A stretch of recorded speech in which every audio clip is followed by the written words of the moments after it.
வணக்கம். சுவாமி விவேகானந்தரின் பவர்ஃபுல்லான தத்துவங்களை அலசும் இந்த பிரத்யேகமான தொகுப்பிற்கு உங்களே வரவேற்கிறேன்.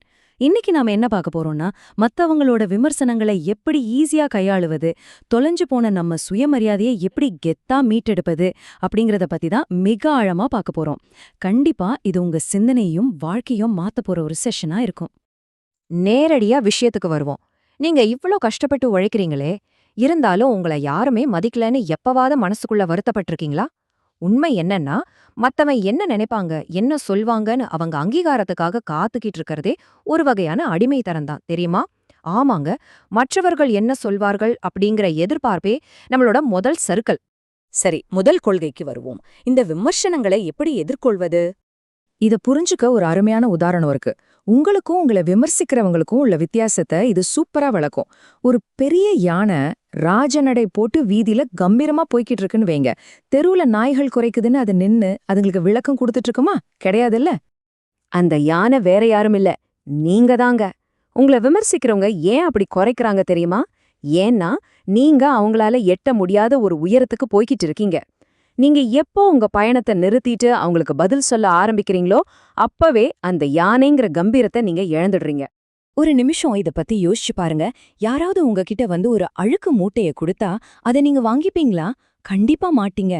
அதே மாதிரிதான் யாரும் உங்க மேல வீசுற எதிர்மறையான வார்த்தைகளை நீங்க ஏத்துக்க மறுத்துட்டா அந்த வார்த்தைகள் முழுமையா அவங்க கிட்டேயே தங்கிடும். அது உங்களை எந்த விதத்திலயும் பாதிக்காது. ஒன்னு மட்டும் நல்லா ஞாபகம் வச்சுக்கோங்க, உலகத்துல எல்லாரையும் திருப்திப்படுத்துறதுக்காக நாம பிறக்கல. உங்கள வளர்க்காத, உங்கள ஊக்கப்படுத்தாத, உங்க லட்சியத்துக்கு துணையா இல்லாத எந்த ஒரு விமர்சனமா இருந்தாலும் ரியலி அது வெறும் குப்பகசமோ, அது அப்படியே கடந்து போயிட்டே இருக்கணும். அடுத்தது கொள்கை 2, நம்மளோட உணர்ச்சிகளை எப்படி கட்டுப்படுத்துறதுன்னு பாப்போம். இங்கே ஒரு நிதர்சனமான உண்மையை நாம உணர்ந்தாகணும். யாராவது உங்களை ஒரு வார்த்தை திட்டிட்டாலோ இல்ல அவமானப்படுத்திட்டாலோ நீங்க உடனே கோபப்பட்டு ரியாக்ட் பண்றீங்கன்னா அதுக்கு என்ன அர்த்தம்? உங்க உணர்ச்சிகளுக்கான ரிமோட் கண்ட்ரோலை நீங்க வேற யார்கிட்டயோ கொடுத்துட்டீங்கன்னு அர்த்தம். இப்ப உங்களையே கேட்டுக்கோங்க. ஒருத்தங்க ஒரு பட்டன் அழுத்துனா கோபப்படுறது, இன்னொரு பட்டன் அழுத்துனா அழுவது. இப்படி இருந்தா நீங்க சுயமா இயங்குற மனுஷனா இல்ல மத்தவங்க இயக்குற ஒரு சாதாரண ரோபோவா? இந்த கேள்வி கண்டிப்பா உங்களை விழிப்படைய செய்யணும். விமர்சனங்களை புறக்கணிக்கிறதுங்கிறது வெறும் அகம்பாவமோ அலட்சியமோ கிடையாதுங்க. உலகமே எதிர்த்து நின்னாலும் உங்க மன அமைதியை யாராலையும் கொலைக்க முடியாத அளவுக்கு உங்க உணர்ச்சிகள் மேல நீங்க வச்சிருக்கிற ஒரு மாபெரும் கட்டுப்பாடு. சண்டையிடுறது வீரம் கிடையாது, உள்ள அமைதியை காப்பாத்துறது தான் உண்மையான வீரம். இந்த சேறு வீசுற கதையை எடுத்துக்கலாம். ஒருத்த உங்க மேல சேற்ற வீசும்போது நீங்களும் திருப்பி வீசுனா என்னாகும்? 2 பேருமே அழுக்காவீங்க. ஆனா நீங்க அமைதியா விலகி போயிட்டா சேற்ற வீசினவன் கை மட்டும்தானே அழுக்காகும்.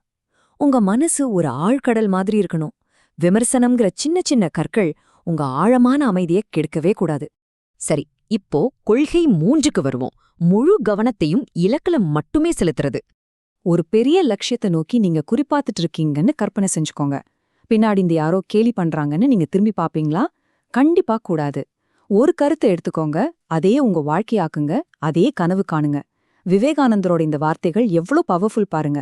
உங்க லட்சியம் அவ்வளோ பெருசா இருக்கும்போது இந்த சின்ன சின்ன கேலி சத்தங்கள் உங்க காதிலே விழக்கூடாது.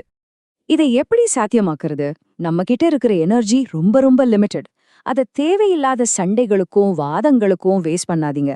ஒரு லேசர் கதிர் எப்படி ஒரே புள்ளியில குவிஞ்சி கடினமான இரும்ப கூட துளைக்குதோ அதே மாதிரி உங்க சக்தி முழுவதையும் உங்க இலக்கு மேல குவியுங்க. அப்போதான் சாத்தியம் இல்லாததையும் சாதிக்க முடியும். நீங்க இங்க தெரிஞ்சுக்க வேண்டிய முக்கியமான விஷயம் என்னன்னா, உங்க பாதையில எந்த தடையோ அவமானமோ வரலன்னா நீங்க தப்பான பாதையில போயிட்டு இருக்கீங்கன்னு அர்த்தம். தடைகளை பார்த்து ஒருபோதும் முடங்கிடாதீங்க. உங்க பிரம்மாண்டமான வெற்றி மட்டும்தான் அவங்களுக்கு கிடைக்கிற ஒரே பதிலா இருக்கணும். அடுத்ததா இந்த தொகுப்போட மிக முக்கியமான கொள்கை 4, உங்களை நீங்களே மதிக்கிறது. உண்மையான பிரச்சனை எங்க இருக்கு தெரியுமா? மத்தவங்களோட வார்த்தைகள் உங்களை காயப்படுத்துதுன்னா அதுக்கு காரணம் உங்களுக்குள்ள இருக்கிற சுய சந்தேகம்தான். உங்களை நீங்களே முழுசா நம்பி மதிச்சிங்கன்னா வெளியிலிருந்து வர்ற எந்த ஒரு வார்த்தையும் உங்களுக்கு ஒரு சின்ன கீறலை கூட ஏற்படுத்த முடியாது. சோ உண்மையான சுயமரியாதையை எப்படி வளர்க்கிறது? ஃபர்ஸ்ட், என்னால முடியாதுங்கிற அந்த நெகட்டிவான உள்மனசு குரலை தூக்கி போடுங்க. உங்களால எதையும் சாதிக்க முடியும்னு ஸ்ட்ராங்கா நம்புங்க. நீங்க பலவீனமானவர் கிடையாது. உங்க சொந்த நேரத்தை நீங்க மதிக்க ஆரம்பிக்கும்போது இந்த உலகமே உங்க முன்னாடி வந்து நிக்கும். எழுந்திருங்கள், விழித்திருங்கள், இலக்கை அடையும் வரை நிற்காதீர்கள்.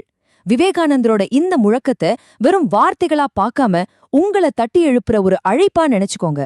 உங்களை எந்த இடத்துல அவமானப்படுத்தினாங்களோ அதே இடத்துல ஒரு மிகப்பெரிய வெற்றியாளரா நீங்க கம்பீரமா தலை நிமிர்ந்து நிக்கணும். அந்த நெருப்ப இப்போதே உங்களுக்குள்ள பற்ற வையுங்கள். கடைசியா உங்ககிட்ட ஒரு கேள்வி கேக்குறேன். தேவையில்லாத நெகட்டிவ் சத்தங்களை புறக்கணிக்கிறப்ப இந்த பழக்கத்தை இன்றே, இப்போதே, இதே நிமிஷமே நீங்க ஆரம்பிக்க போறீங்களா? மத்தவங்க பேசுறதுக்காக உங்க நிம்மதியை கெடுத்துக்காதீங்க. உங்க இலக்க நோக்கி ஓடுங்க. இந்த தொகுப்பு கண்டிப்பா உங்களுக்கு ஒரு புது தெளிவை கொடுத்திருக்கோன்னு நம்புறேன். வெற்றி நோக்கி சிறப்பா பயணியுங்கள்.